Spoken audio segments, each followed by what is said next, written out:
राधे राधे, जय श्री कृष्ण। आप देख रहे हैं तिलक पत्रिका। मैं हूं आपके साथ सुशील गोस्वामी। ब्रज में भगवान की उपासना अलग अलग प्रकार से करते हैं। कोई भजन करके करता है, कोई भगवान के दर्शन, कोई परिक्रमा। गोवर्धन गिरिराज में हमारे साथ संत भगवान हैं। आइए उनसे जाने ब्रज मंडल में भगवान की उपासना को किस प्रकार से भक्त करें जिससे उन्हें भगवान की कृपा मिले, भगवान के दर्शन मिले। महाराज जी, आपका परिचय, शुभ नाम? श्री सीताराम दास का शुभ नाम स्वामी नीलमणि दास, श्री खेड़ापति पीठाधीश्वर। ब्रज में ठाकुर जी की बड़ी कृपा है जिन लोगों को ब्रजवास मिला है, और हम बड़े ही सौभाग्यशाली हैं कि ठाकुर जी ने ब्रजवास दिया और अपने चरण शरण में हमें निवास करने का। कितने वर्षों से आप ब्रज में? मैं जब 18 साल का था तब अपना घर छोड़ के आया था। लगभग मुझे आज 12 साल हो गए वृंदावन में, और हमारा लक्ष्य है, हम लोग रामानंदी हैं, रामचंद्र जी के उपासक हैं, लेकिन भगवान कृष्ण से अनन्य प्रेम है हमारा। राम जी की कृपा से हमारा लक्ष्य 108 राम मंदिर बनाने का। तो हमारे जो भी राम मंदिर हैं वो सब विदेशों में बना रहे हैं हम, और कई सारे देशों में राम जी की कृपा से हमारे राम मंदिर तैयार हो गए हैं, और लगभग 70 से अधिक देशों में हमारा शिष्य परिकर है। ये सब भी हमारे साथ में हैं, जो भी लोग, ये सारे विदेशी लोग हैं। और राम जी के नाम की जो शक्ति है वो लोगों को अट्रैक्ट करती है। जिन लोगों ने, हम तो सनातनी है, हिंदू हैं, हमने अपने जीवन में राम नाम की साधना नहीं की है, और हमने इन लोगों को भी राम जी के प्रति आकर्षित किया है। उसका एक ही कारण है, उनके नाम का आकर्षण। राम जी के नाम में इतना आकर्षण है, जो उस नाम को लेता है ना, ऑटोमेटिकली आकर्षित होकर उनकी ओर खिंचता आता है। पत्थर तर गए राम जी के नाम से। तो राम जी के नाम से पत्थर तर गए।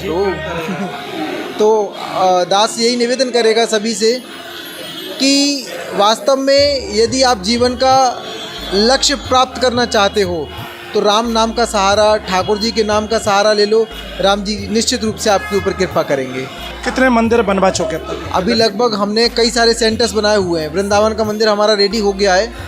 कई सारे देशों में सेंटर बने हुए हैं, जिस सेंटरों में हम भगवान का प्रचार करते हैं। वृंदावन में कहाँ रहते हैं आप? वृंदावन में सोफोटा रोड पे दास का राम मंदिर है। जी जी, आप तो सभी लोगों का स्वागत है, पधारिएगा आप लोग।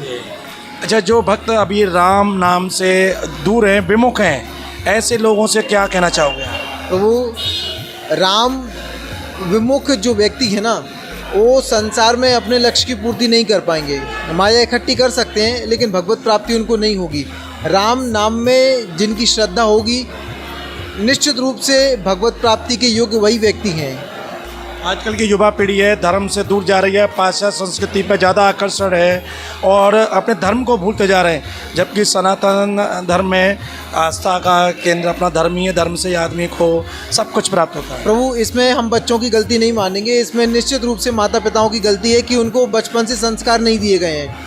आज ये विदेशी लोग हैं जो भगवान के नाम को स्वीकार कर रहे हैं, अपने घरों को छोड़ के, देश को छोड़कर, अपने परिवार को छोड़कर धाम में वास कर रहे हैं। इसका कारण एक ही है कि उनको वो नॉलेज मिल रही है, हम अपने बच्चों को वो नॉलेज दे नहीं पा रहे हैं। तो कहीं ना कहीं हमारा ही फॉल्ट है उसमें।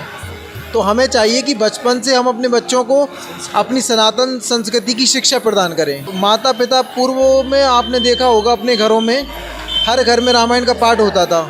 हमारे पूर्वज करते थे, बाबा पढ़ते थे, पिताजी और पूरा परिवार बैठ के उसको सुनता था। वो संस्कार हमारे अंदर आते थे। आज वो रामायण का पाठ, मुझे एक घर बताइए जिसमें रामायण का नित्य पाठ होता है। गांव में चौपालें होती थी, चौपालों में रामायण के पाठ हुआ करते थे। आज कहाँ है वो चौपालें? हैं भी तो आज उसमें ताश खेला जा रहा है। तो संस्कृति हमारी धीरे धीरे करके विलुप्त होती जा रही है। कहीं ना कहीं संस्कारों की जगह कुसंस्कार कुसंगी आ रहा है। हाँ, कुसंस्कार आ रहे हैं। जिसके तो संस्कार कैसे आए, उसका कोई उपाय आप संत लोग हैं? उसका सबसे उत्तम उपाय है कि हम अपने बच्चों को रामायण के संस्कार दें। नित्य संध्या के समय में आधे घंटे का रामायण जी का पाठ करेंगे ना, तो राम जी ने जो अपने रामचरितमानस का राम जी ने अपने जीवन में जो लीलाएं की हैं वो हम देखेंगे, सुनेंगे, समझेंगे। भाई के प्रति क्या प्रेम होना चाहिए, पति पत्नी के प्रति क्या प्रेम होना चाहिए, किसके प्रति क्या व्यवहार होना चाहिए, क्या सम्मान होना चाहिए, क्या संस्कृति होना चाहिए। रामायण सब घर में मिलेगी आपको, लेकिन खोल के कोई भी नहीं पढ़ता उसको कि रामायण में है क्या।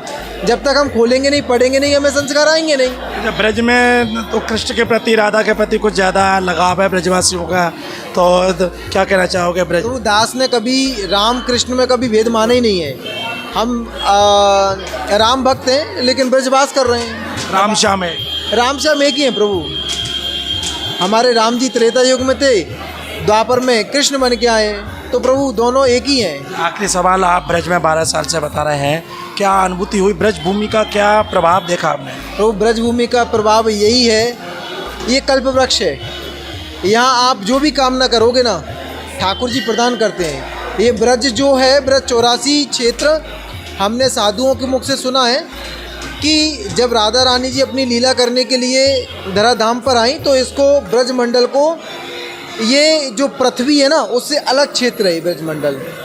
ये दिव्य भूमि है जो ठाकुर जी गोलोक धाम से वृंदावन को यहाँ लाके भूमि पर ब्रह्म वैवर्त पुराण में उल्लेख है, ये कई जगह उल्लेख है। ये दिव्य धाम है ठाकुर जी। दिव्य धाम है, हमारा बड़ा सौभाग्य है, ठाकुर जी का धाम हमें प्राप्त हुआ और आपका भी बहुत बहुत धन्यवाद। देखा हमारे साथ संत भगवान वृंदावन से रह रहे, रामानंदी संस्था से जुड़े हुए हैं, संप्रदाय से, लेकिन रामकृष्ण बताया, रामकृष्ण दो एक हैं और उन्हीं की उपासना कर रहे हैं। उन्होंने बताया हमारी तो आपको यही शुभकामना है, जल्दी से आपका संकल्प पूरा हो और पूरे विश्व भर में सनातन धर्म की पताका लहरे। तो आज तिलक पत्रिका के माध्यम से आपने देखा कि जो संत हैं वो केवल अपना ही कल्याण नहीं चाहते, विश्व कल्याण की भावना लेकर चलते हैं, सनातन धर्म को शिखर पर पहुँचाने की भावना लेकर चलते हैं और ऐसा उन्होंने संकल्प लिया है और निकट भविष्य में उसको पूरा करेंगे। तिलक पत्रिका के लिए गोवर्धन से मैं सुशील गोस्वामी।